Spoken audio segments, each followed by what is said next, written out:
Saben que últimamente he estado pensando y reflexionando acerca de la vida de los artistas y los no artistas.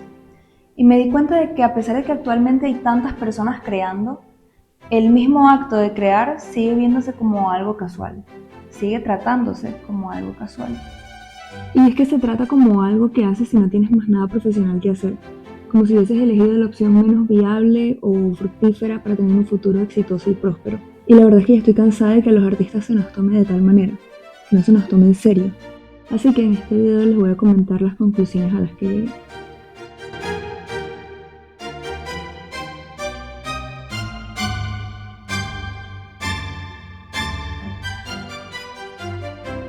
Lo primero que se me vino a la cabeza con este tema fue el cómo las personas no artistas se toman el acto de crear. Si le dices a alguien que estás ocupado haciendo una canción o un video, es tratado como si no estuvieses haciendo nada, como si fueses a perder el tiempo.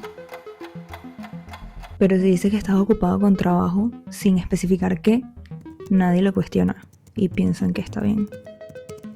Y la verdad es que es raro.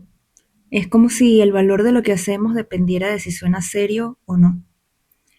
Decir estoy trabajando tranquiliza, pero decir estoy creando incomoda. Y creo que no es porque no sea trabajo, sino porque no saben dónde ponerlo. No entra en una categoría clara.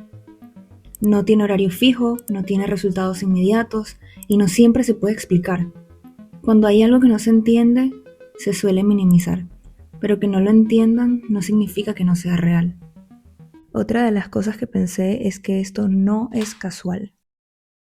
El acto de crear usualmente es visto como algo que la gente hace por diversión, no como algo de lo cual alguien podría construir una vida alrededor. Pero hay gente a la que de verdad le importa hacer un buen trabajo y dedicarse a esto el resto de su vida. Y amigos, esto no es casual. Aquí también hay presión, constancia, inseguridad, duda.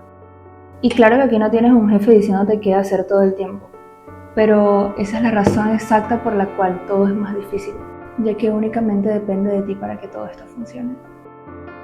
Aquí nadie te obliga a hacerlo, nadie te llama si faltas, nadie te controla. Y eso suena a libertad, hasta que te das cuenta que también es aterrador, da muchísimo miedo.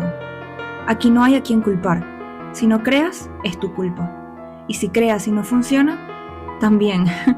Pero si sí funciona, no hay aplausos garantizados. Crear es aprender a vivir con esa responsabilidad, con esa voz interna llena de dudas y de miedos, pero que elige no rendirse, sino seguir intentando. Otro de los puntos que quisiera tocar es sobre las personas que no te entienden. No es que la gente intente faltarte el respeto ni nada por el estilo, sino que es la manera indiferente y casual en la que la gente trata a los artistas lo que duele. A veces no te atacan, solamente te miran raro. Te cuestionan y te dicen que lo que deseas no es real, o que es tan difícil de alcanzar que es mejor que tengas un plan B. Y no te lo dicen con mala intención, para nada, sino que te lo dicen desde el miedo que ellos proyectan en ti, desde lo que saben, y desde la idea de que la estabilidad es lo único seguro. Pero, ¿y si no quiero una vida segura? ¿Y si no vine a este mundo a repetir una rutina que alguien más diseñó? Y yo claro que valoro la tranquilidad y la paz, pero siento que a veces como que eso le quita el sazón a la vida. Porque yo quiero ver qué más hay, qué otros retos debo superar, qué otras montañas debo cruzar y qué otras versiones de mí todavía no conozco. Yo no quiero una vida en grises, la quiero llena de colores, aunque algunos duelan y otros asusten, porque eso para mí también es estar viva. El crear no es casual para ti, ni para mí, ni para quien sea que lo haga. Lo es todo.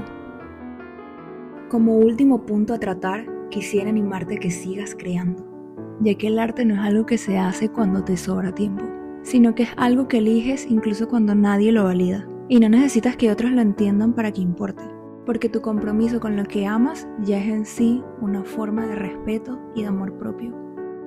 Así que no te tomes algo en serio porque otros lo aprueben. Tómatelo en serio porque tú lo eliges.